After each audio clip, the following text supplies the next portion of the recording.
മഴയ്ക്ക് ശേഷം വരുന്ന വെയിൽ. തൃശൂരിലെ ഒരു പഴയ വീട്ടിലെ മുറ്റത്ത് ഓരോ വൈകുന്നേരവും ഒരു പെൺകുട്ടി മഴ നോക്കിയിരിക്കാറുണ്ടായിരുന്നു.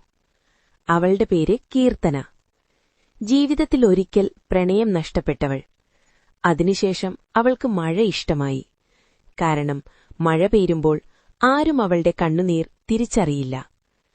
അടുത്ത വീട്ടിലേക്ക് പുതിയൊരു കുടുംബം താമസം മാറി. അവരിലൊരാൾ അഭിരാം, ഒരു ആർട്ടിസ്റ്റ്, ചുമരുകളിൽ നിറങ്ങൾ പകരുന്ന പക്ഷെ മനസ്സിൽ ശാന്തത തേടുന്ന ഒരാൾ. ആദ്യമായി അവർ കണ്ടുമുട്ടിയത് വൈദ്യുതി പോയ ഒരു രാത്രിയിൽ. മഴ കനത്തിരുന്നു. കീർത്തനയുടെ വീട്ടിൽ നിന്ന് പുറത്തേക്ക് പറന്നൊരു ചിത്രപ്പടം അഭിരാമിന്റെ കാലടിയിൽ വീണു. അതെടുത്ത് അവൻ വാതിൽ മുട്ടി. "ഇത് നിങ്ങളുടേതാണോ?" കീർത്തന അതെടുത്തു. അതൊരപൂർണ ചിത്രം. മഴയിൽ നിൽക്കുന്ന ഒരു പെൺകുട്ടി. പക്ഷേ അവളുടെ അരികിൽ ആരുമില്ല. "അവൾ ഒറ്റയ്ക്കാണോ?" അഭിരാം ചോദിച്ചു. "അതെ," കീർത്തന മറുപടി നൽകി. "അവൾക്കൊരാൾ ഉണ്ടായിരുന്നു, പക്ഷെ അവൻ പോയി," അഭിരാം മൃദുവായി പറഞ്ഞു. "അപ്പോൾ അവളുടെ കഥ ഇനിയും പൂർത്തിയായിട്ടില്ല."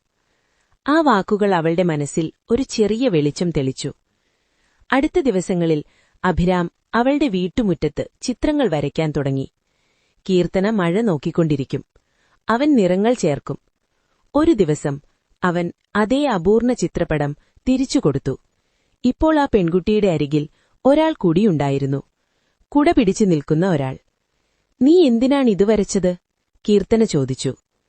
"കാരണം മഴയ്ക്ക് ശേഷം എപ്പോഴും വെയിൽ വരും," അഭിരാം പറഞ്ഞു. "പക്ഷെ ചിലപ്പോൾ ആ വെയിൽ ഒരാളായി വരും." കീർത്തനയുടെ കണ്ണുകൾ നിറഞ്ഞു. "എനിക്ക് വീണ്ടും വിശ്വസിക്കാൻ പേടിയുണ്ട്," അവൾ തുറന്നു പറഞ്ഞു. അഭിരാം അടുത്തേക്ക് വന്നു. "ഞാൻ നിന്റെ പഴയ മഴയെ മായ്ക്കാൻ വന്നതല്ല, പക്ഷേ നിന്റെ പുതിയ വെയിലാകാൻ വന്നതാണ്." കാലം കടന്നു.